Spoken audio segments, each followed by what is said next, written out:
There's a need to fear. The Underhills are here.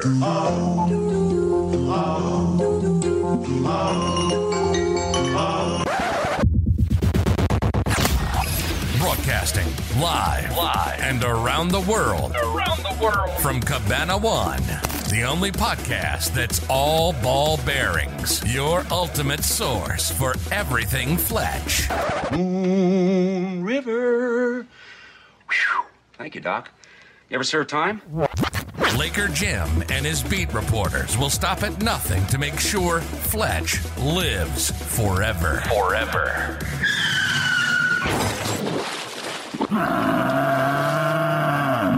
They don't shower much. This is Fletchcast. Thank you, Sammy, and welcome to day 4. That was one of your best thank you, Sammys, ever. Yeah, that was a lot of energy. Thank you, but I still don't do it as good as the GOAT. Thank you very much, Sammy. Thank you. Yeah. It's been a work week. Yeah. You must be excited about what we're going to talk about today. I know I am. I know Jake's excited for this episode. I'm your host, Laker Jim. Along with me are Bob and the literary Jake. Yes, sir. This is his moment to shine, as we have been talking about ad nauseum. I mean, listen, talking about Underhill doesn't end each day at the end of the podcast. I continue to talk about him with my family, with my friends. With strangers on the street, right? Strangers. Barnyard animals. Okay, good. It's not just me. Whoever will listen, I chase them down. I talk about Underhill, as I hope you guys are doing at home. Okay, Jake, this character not only is a part of the first movie and the second movie, which we will cover tomorrow, Fletch Lives, but he's also part of the book. He is the trifecta character. He's in all 3 platforms of Fletch. Yes, he is. Yes, he is. And I have the book right here in front of me. I'm going to be reading a couple of passages from it. You are correct. He is in the book, but we've talked before. The name is different. It is. Yes. It is what? I will ask you.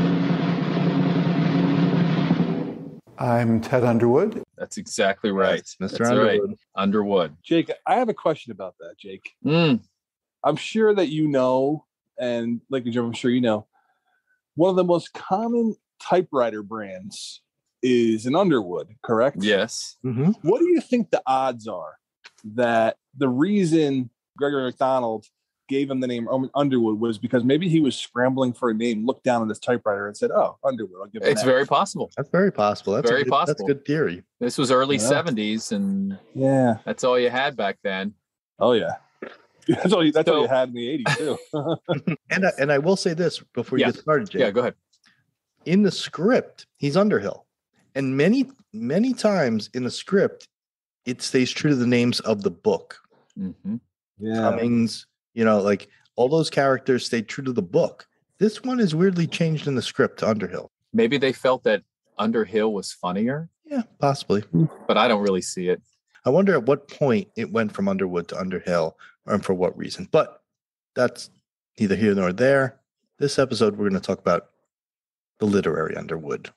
And now, literary Fletch. Fletch, F. Fletch. Examining the word of Gregory MacDonald. Take it away, Jake.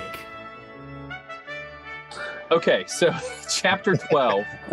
So I'm going to read from this. So chapter 12, this is when Fletch comes to the club. So he's at the racket club. And I'm going to read you just a couple of paragraphs here. So Fletch had left his car in the club parking lot and had gone around the building past the kitchen door to the service entrance. Time to use the service entrance. To the locker rooms. The freshest sign on a locker door said Underwood, a new member. They and their guests could not yet be well known to the club staff. When he came onto the tennis pavilion, the head waiter had said, "Pardon me, sir, are you a guest of the club?" Fletch had answered, "I'm a guest of the Underwoods." "They're not here, sir. I haven't seen them. They're coming later." "Very good, sir. Perhaps you'd like a drink while you're waiting." Fletch had spotted Joan Stanwyck. "We'll put it on the Underwood bill." "A screwdriver, please." he sat at Joan Stanwyck's table. Wow. And that was the first reference to Underwood / Underhill. God, it's so different. Like, first, all right, take this kind of, situation by situation. First of all, parking his car around the corner, not in the parking lot. Okay. Mm-hmm. Okay. That's probably more realistic, being that he's kind of an undercover detective in this situation.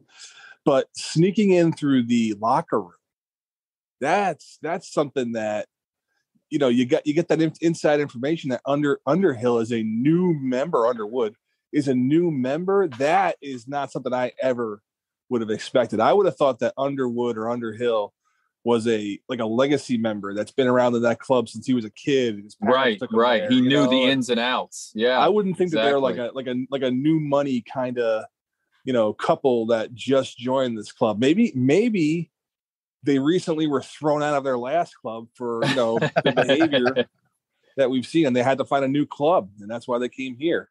Yeah, I certainly did not picture the Underhills as new members. That's an interesting take on the characters, because I imagine them also as founding members or a family that generation after generation has been members of this exclusive racket club.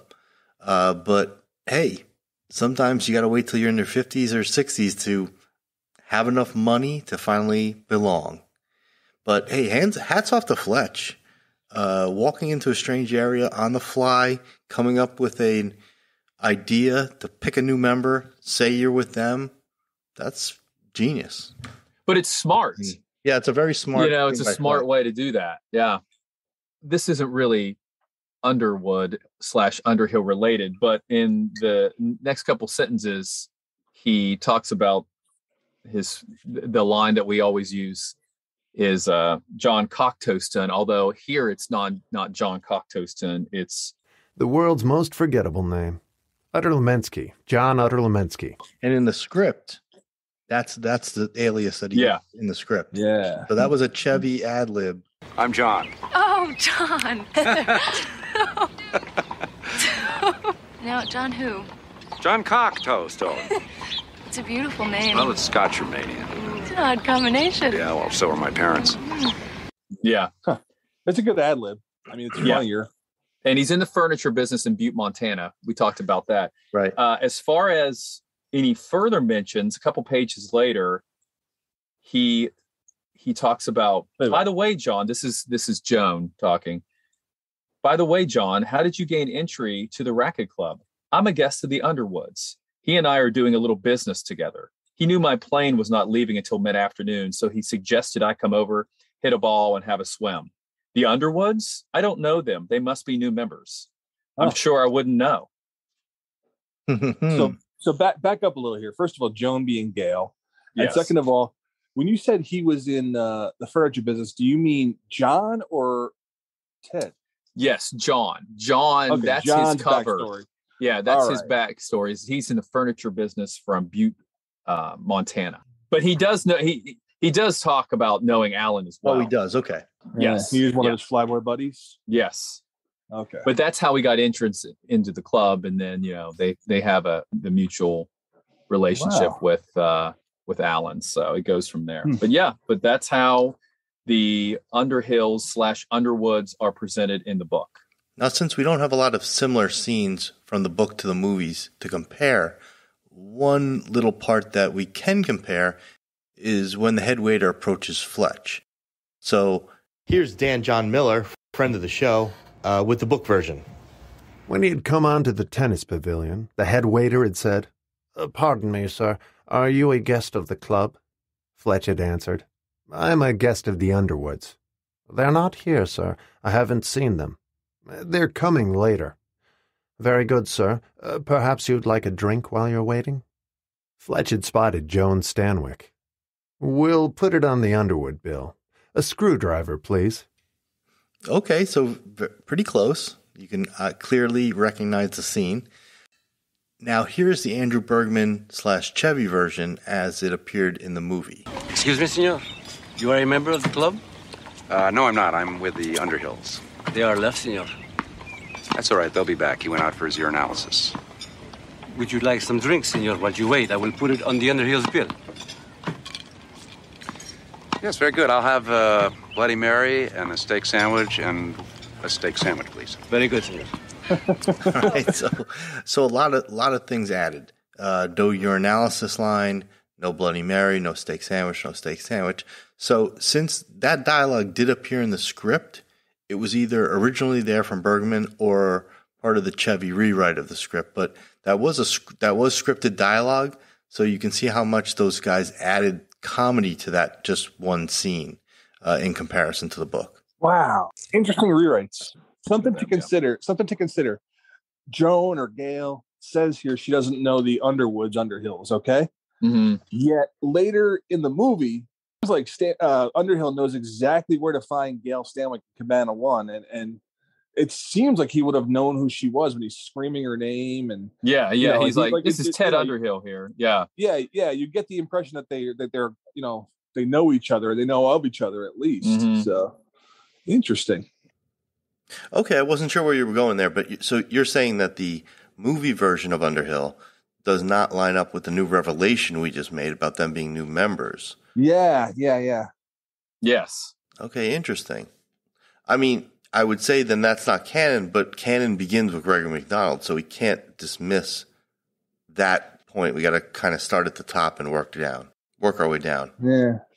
I tell he mentions, that he got him out of the war. He got him out of the war, right?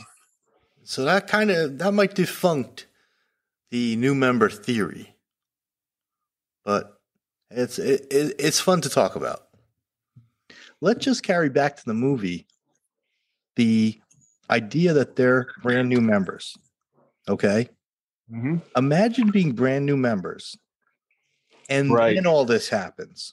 Yeah, I mean, can we sympathize any more with this guy? This poor bastard. Yeah, you're starting to paint a picture. I mean, they're brand new members. They're paying big money, and then they're just being treated like garbage. Yeah. I mean, come on. You have a busboy hovering over him. You've got an expensive lunch bill.